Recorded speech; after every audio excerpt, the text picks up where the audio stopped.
کافی زحمت دی، ایک سنجیدہ انسان، آپ لوگوں کو بزرگ کی شکل میں اللہ ان کے سائے کو برقرار رکھے۔ بڑا مزہ آیا مجھے ان سے مل کے، بات کر کے، تجربات سے میں بہت فائدہ اٹھاتا ہوں۔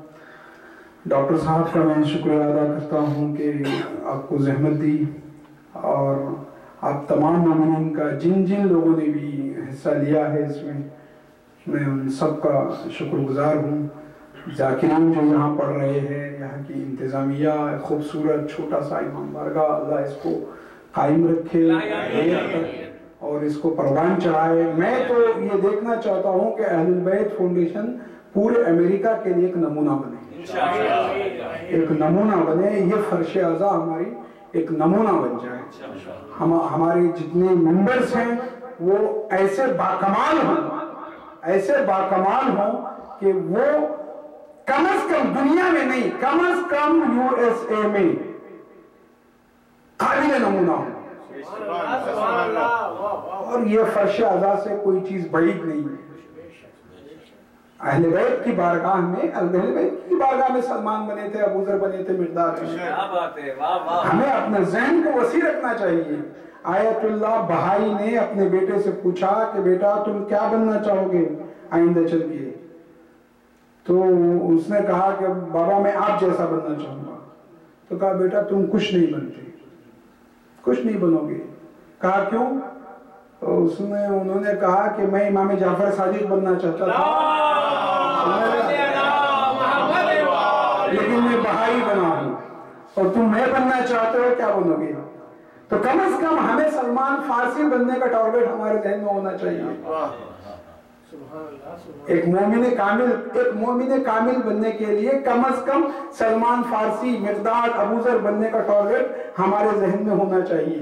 جب یہ ٹارگٹ ہوگا تو ہم انشاءاللہ ایک مومن ضرور بنیں گے۔ اور مجھے امید ہے کہ یہ فرش اعضا اس منبر رسول سے اگر واقعی اس کا صحیح استعمال ہو تو یقیناً یہ ایک بہت بڑی انرجی ہے جو مجلس کی شکل میں، نمازوں کی شکل میں ہمارے عزاداروں کو ملتی ہے، اور ان کی کریکشن اور ان کی ہدایت کا انتظام ہوتا ہے۔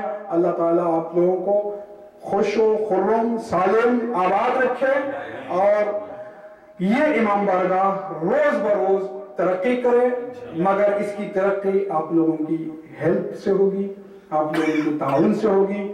یہ کسی کا ذاتی کام نہیں ہے، یہ صرف اور صرف اہل بیت کا کام ہے۔ اور اس کام کو میری ایک ریکویسٹ یہ ہے کہ سیاسی اکھاڑا نہ بنائیے، اس کو ایک مذہبی مقام جو اس کا ہے، اس کو مذہبی مقام تک رکھیے۔ یہ ایک کڑوی بات ہے جو میں آپ کے سامنے عرض کر رہا ہوں کہ یہ سیاسی اکھاڑا نہیں ہے، یہ ایک مذہبی مقام ہے، اور اس مذہبی مقام کو مذہبی حد تک رکھیے تاکہ اس سے ہمارے بچوں کی، نئی نسل کی تربیت اس سے منسلک ہے، ہم ان کی تربیت کر سکیں۔ بلند آواز میں صلوات پڑھیں، محمد و آل محمد۔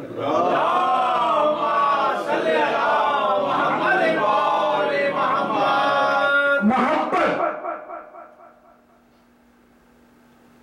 اور مذہبی محبت یہ صرف اور صرف کمال سے پیدا ہوتی ہے، اور کمال سے جو محبت کربلا والوں نے کی، کوئی قوم، کسی قوم میں، ہم کتنی بڑی قوم ہیں، آپ اندازہ لگائیں ہم کتنی بڑی قوم ہیں، کسی قوم میں سکینہ جیسی بیٹی نہیں ہے، کسی قوم کو عباس جیسا بھائی نہیں ملا، کسی قوم کو زینب جیسی بہن نہیں ملی، کسی قوم کو حسین جیسے اصحاب نہیں ملے۔ ہمارا دامن بھرا ہے، ایک سے ایک عالی نمونہ ہماری نگاہوں کے سامنے ہے۔ ہم آئیڈیل کے ماننے والے ہیں۔ آج دنیا آئیڈیل کی تلاش میں ہے، پریشان ہے، ماں باپ، دنیا بھر کے پیرنٹس پریشان ہیں، دنیا بھر کے پیرنٹس، کہ ہمارے بچے مذہب کی طرف نہیں آتے، ہمارے بچے دین کی طرف نہیں آتے، ہمارے بچے کلیسا میں نہیں آتے، ہمارے بچے مسجد میں نہیں آتے۔ لیکن ہمارا نوجوان بھی سائنس اور ٹیکنالوجی کے ایج میں زندگی گزار رہا ہے، مگر ہمارا نوجوان حسین کے نام پر اکٹھا ہوتا ہے، مجلسوں میں آتا ہے۔ تو تم بھی کوئی علی اکبر پیدا کرو جو تمہارے نوجوانوں کی زندگی کو بدل دے۔ ہمارے پاس علی اکبر ہے، ہمارے پاس قاسم ہے، ہمارے پاس اون و محمد ہے، ہمارے پاس عباس ہیں۔ اور ایک بات یاد رکھیے کہ زیر منبر حبیب ابن مظاہر کی وفاداری کے قصے سننے والے اپنے دوستوں سے بے وفائی نہیں کرتے، خیام حسینی کا ماتم کرنے والے کسی کے گھر کو نہیں لوٹتے، سکینہ کے گوشواروں پر رونے والے یتیموں کا مال نہیں کھاتے۔ یہ لیسنز ہے کربلا کے، یہ سبق ہیں کربلا کے، اسباق ہیں۔ کربلا درسگاہ ہے، قتلگاہ نہیں ہے۔ میں نے کہا تھا پہلے مجلس میں کہ عصر عاشور تک کربلا قتلگاہ تھی، عصر عاشور کے بعد قتل کا درسگاہ بن گئی۔ درسگاہ ہے، درسگاہ۔ کتنے لیسن۔ جناب سکینہ یزید کے دربار میں اپنے چہرے کو اپنے ہاتھوں سے چھپا رہی تھی۔ کیا سکینہ پر پردہ کرنا واجب تھا؟ 4 سالہ بچی پر کیا پردہ کرنا واجب ہے؟ اس کے باوجود پردہ کر کے بتا رہی تھی، یزید دیکھ، تو رسول کی مسند پر بیٹھ کر حکم خدا کی مخالفت کر رہا ہے۔ مجھ پر پردہ کرنا واجب نہیں ہے، لیکن ہم احکام خدا کی حفاظت کر رہے ہیں۔ سبحان اللہ۔ اسباق ہیں، اقتدار آل محمد کا حق تھا جس کو چھین کے وہ قابض ہوئے تھے۔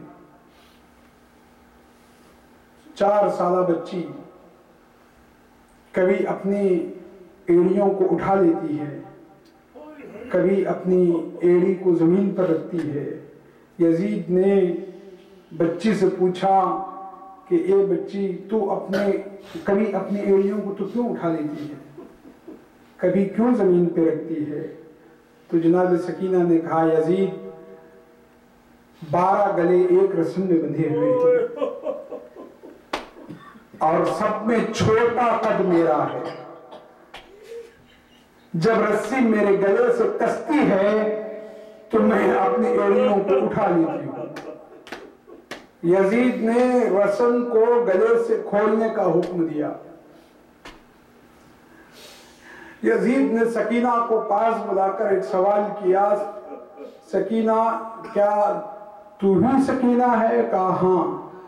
تو میں نے سنا کہ تیرا بابا تجھے بہت چاہتا تھا۔ ہاں۔ کیا تو اپنے بابا کو دیکھے گی تو پہچان لے گی؟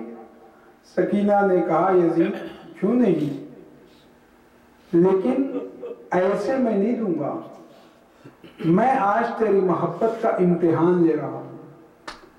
اگر تو اپنے باپ کے سر کو بلا لے گی تو میں سمجھوں گا کہ واقعی تمہارا بابا تم کو بہت چاہتا تھا۔ ایک مرتبہ تشت طلا میں حسین کا سر رکھا ہوا، جب سامنے سکینہ کے پیش ہوا تو سکینہ نے اپنے دامن کو پھیلا دیا، کہا بابا یزید میری اور آپ کی محبت کا امتحان لے رہا ہے۔ بس اتنا کہنا تھا، سر حسین تشت طلا سے اٹھا اور سکینہ کے آغوش میں آیا۔ سکینہ نے اپنا منہ باپ کے منہ پہ رکھ دیا، کہا بابا جب سے آپ کا سینہ چھٹا ہے مجھے نیند نہیں آئی۔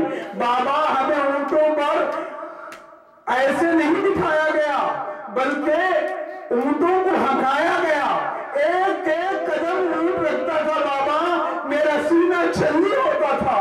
اور سکینہ کا یہی عالم تھا، شام تک سید سجاد حالت رکوع میں گئے تھے۔ خود میرے مولا نے کہا، جب رسول اللہ کے روضے پر آئے تھے تو کہا تھا کہ نانا میں حالت رکوع میں آیا ہوں، حالت رکوع میں، اور ایک ایک قدم چلتا تھا۔ سکینہ کہتی تھی، پھوپھی اماں میرا سینہ چھلنی ہو رہا ہے، مجھے ناچے سے اتار لیجیے۔ اللہ رحمت اللہ علی القوم الظالمین۔ وسيعلم الذين ظلموا منقلبون. ماتم حسین. حسین